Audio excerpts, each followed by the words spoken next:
petit loupard. Salut petit loupard. Nouvelle sortie du cadre. On vous emmène dans les Cévennes.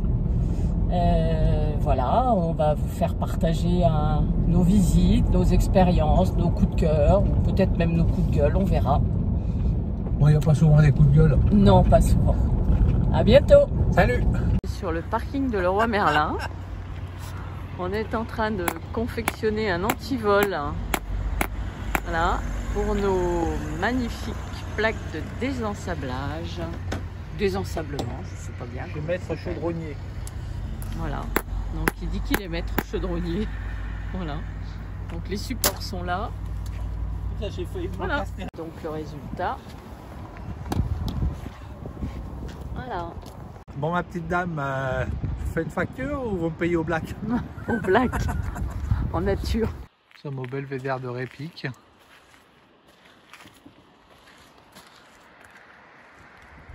La cascade avec les orgues basaltiques. On va essayer de s'en approcher.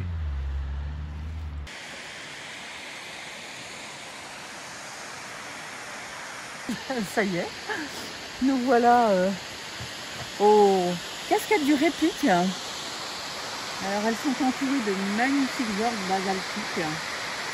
C'est vraiment splendide.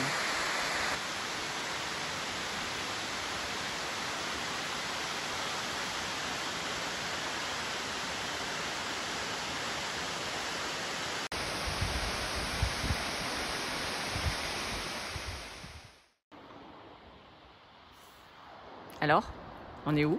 On est au belvédère du Roi, c'est superbe. Et on a une vue en bas sur le pont du Diable. Et l'Ardèche, bien sûr.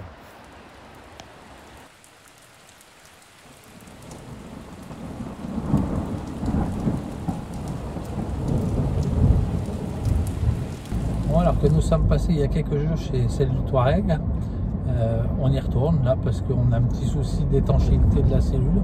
En fait, il a plu pas mal, mais bon, de manière encore assez raisonnable ces derniers temps. Et ce matin, on s'est aperçu que notre lit était sérieusement trempé. Donc on ne sait pas du tout d'où ça peut venir.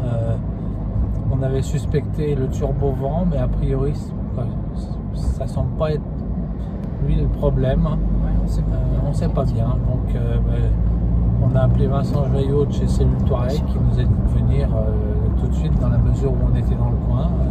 Ils vont essayer de comprendre ce qui se passe. Donc voilà, de retour à Soyons.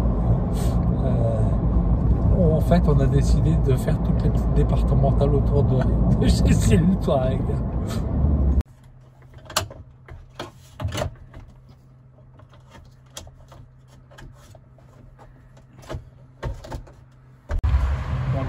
Nous sommes chez Cellule Touareg. A priori, le problème venait du turbo-vent. Ils ont tout démonté, ils ont tout fait l'isolation. Bon, bah, on va bien voir ce que ça donne.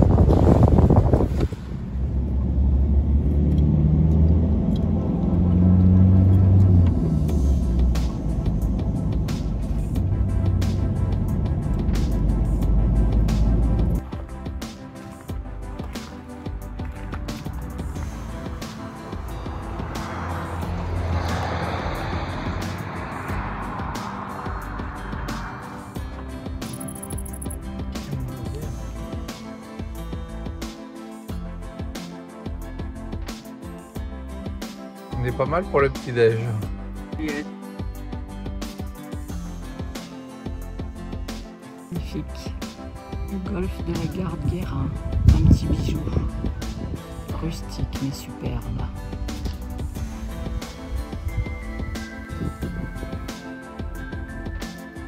Et oui, on est en Écosse.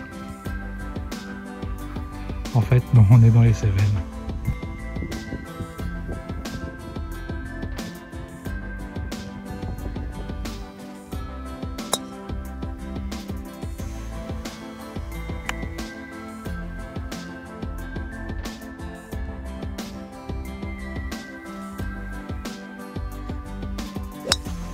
Yes.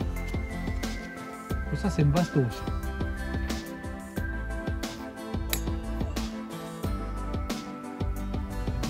On vient de quitter Florac, donc dans les Cévennes. C'est la porte du parc des Cévennes.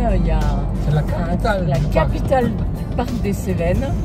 Tout commerce. Il y a un très très beau office du tourisme. Le village est pas très beau, franchement, il n'y a rien à voir. Par contre, l'office du tourisme est superbe.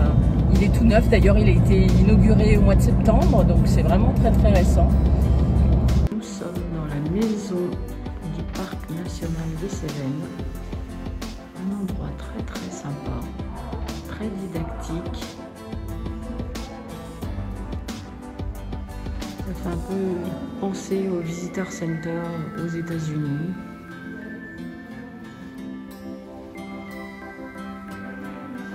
Très sympa.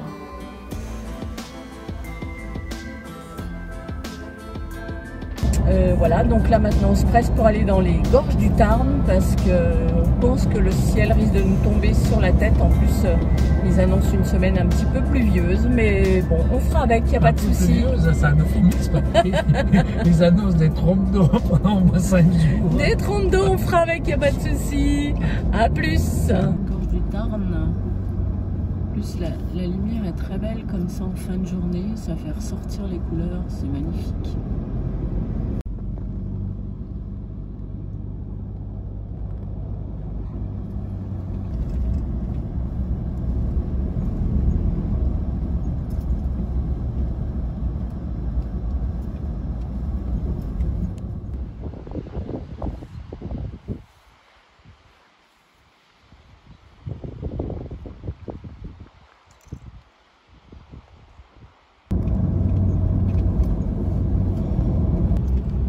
Prades. Ou Prades, on ne sait pas bien comment on dit.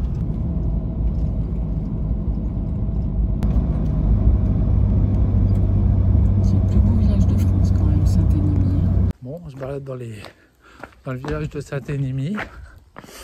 C'est vraiment un beau village, d'ailleurs classé dans les plus beaux villages de France. En plus, le site est extraordinaire dans les gorges du Tarn. Bref, encore une belle découverte.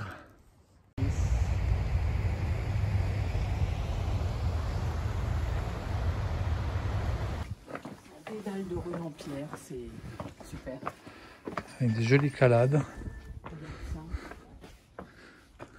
La caselle.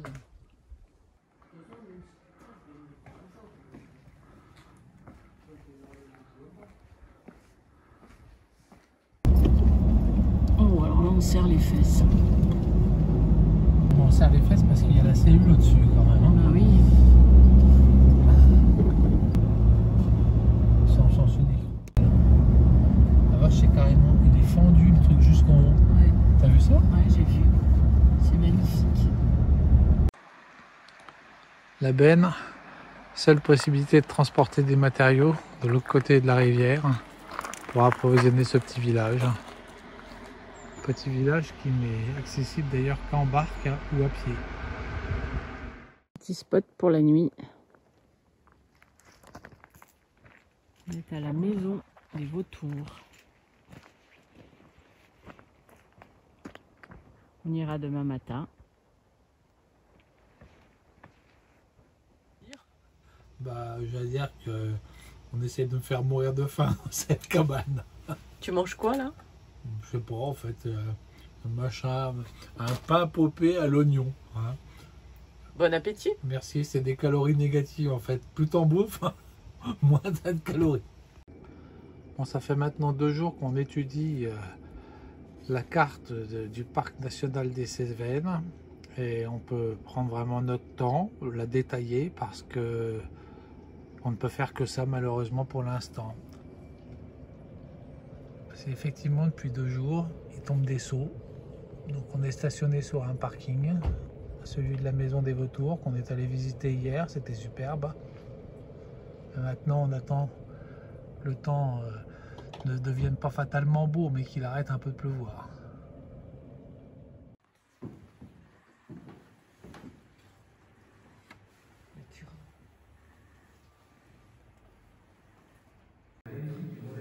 Nous sommes à la maison des vautours.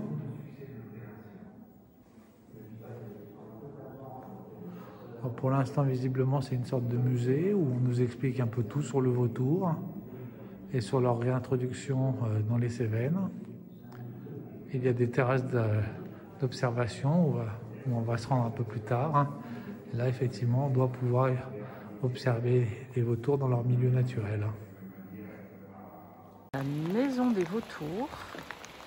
On vient de passer dans un tunnel sous la route. Et on se retrouve dans ces espèces de gorges incroyables où les vautours nichent. Superbe endroit, jolie plateforme d'observation, très bien fait.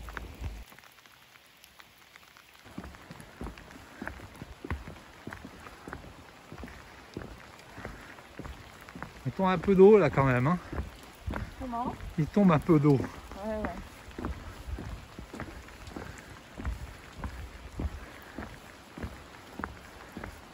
On t'a vu le petit village là-bas? L'endroit est magnifique quand même. Hein. Nous sommes sur la terrasse d'observation. Le site est magnifique, mais bon, il tombe des seaux.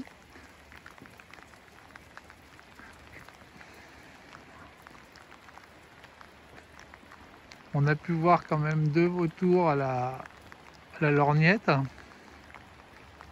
Mais bon, comme nous expliquait le monsieur, ils sont un peu comme nous, n'aiment pas la pluie, donc ils ne volent pas, ils restent planqués dans des cavités. Et là, tu vas te faire attaquer par un vautour. Au secours.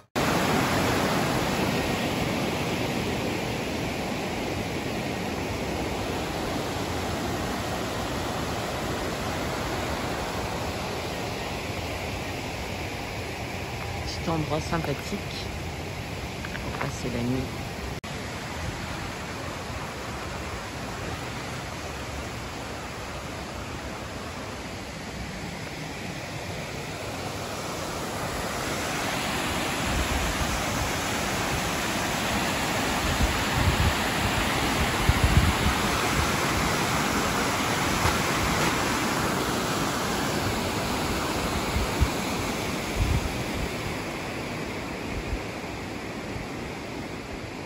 Voilà notre petit spot pour la nuit. Je pense qu'on sera pas mal.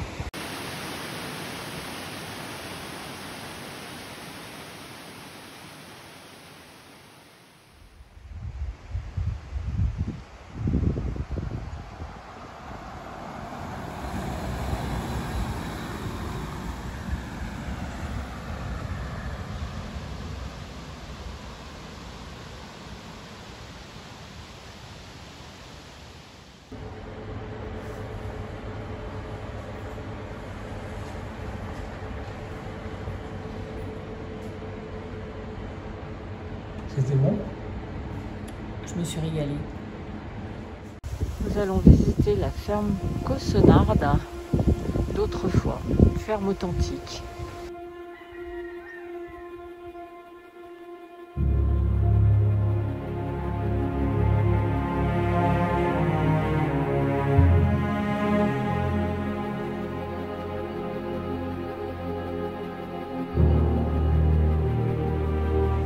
La ferme Cossenard, c'est mettre un pied dans un passé où la vie était plus rude, rythmée par les saisons, le soleil, les soins des animaux et les travaux de la terre.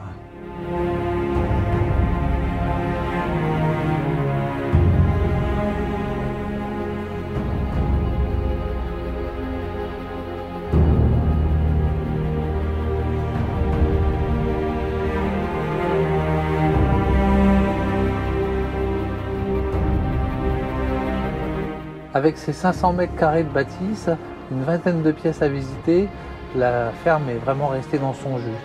Elle reste une référence architecturale d'Écosse et elle nous montre bien en fait le mode de vie des paysans cossenards jusqu'au milieu du XXe siècle.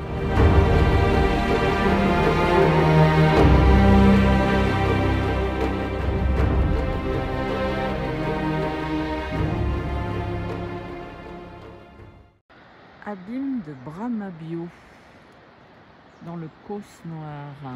Nous allons aller visiter ça. Ça semble magnifique. Il tombe des seaux d'eau. Ah putain. Tout va bien, il est belle. Bon oui, c'est... En fait, c'est que les premières minutes qui comptent, une fois que tu es détrempé, il n'y a plus de problème, quoi. Nous sommes arrivés au pied de la vigne.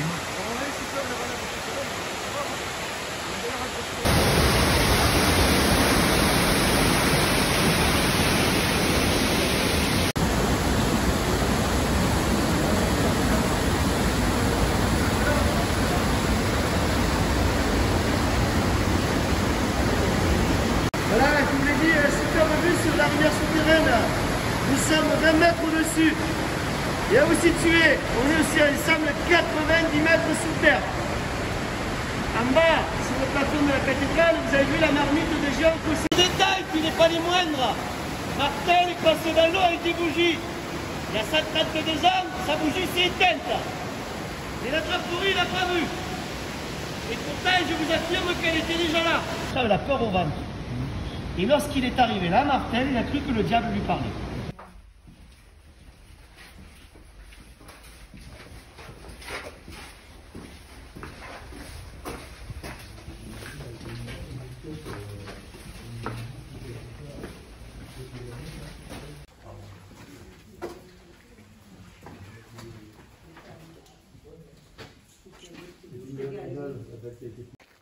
Voilà, on sort de l'abîme de Bramabio. On s'est régalé. Dehors, le brouillard tombe. C'est vivifiant, on se régale. La perte du bonheur. La rivière. Le bonheur, c'est le nom de la rivière.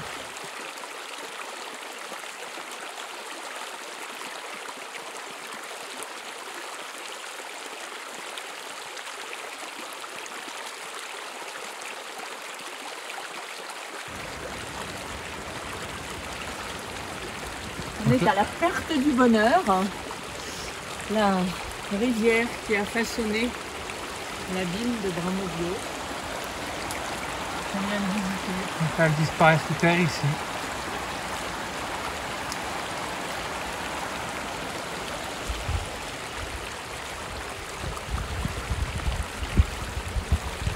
Et de manière plus terre à terre, il repleut.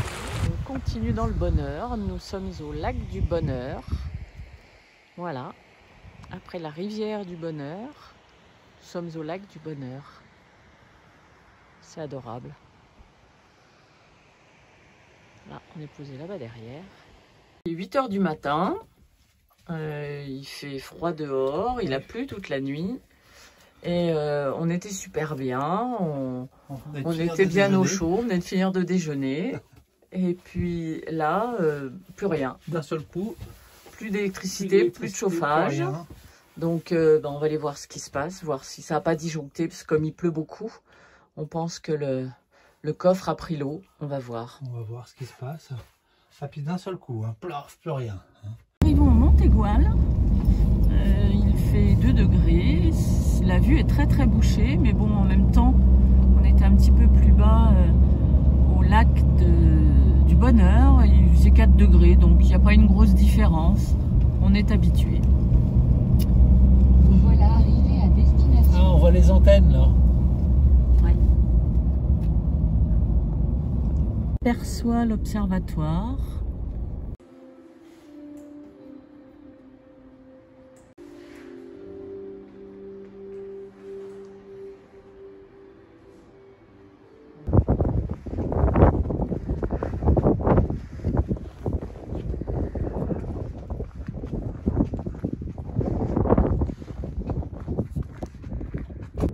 Je viens te délivrer, belle demoiselle.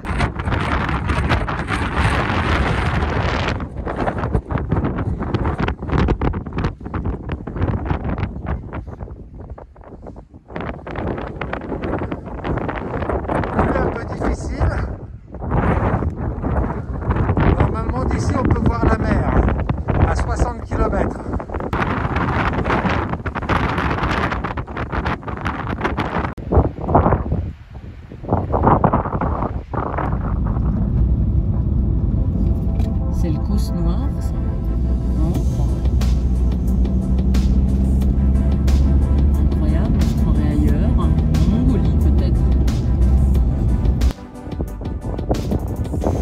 voilà, notre balade Cévenol s'achève ici. Donc comme d'hab, si ça vous a plu, mettez-nous un petit pouce, abonnez-vous et puis à bientôt pour une prochaine sortie du cadre. Salut. Petit rayon de soleil qui est en train de repartir malheureusement, mais bon, magnifique.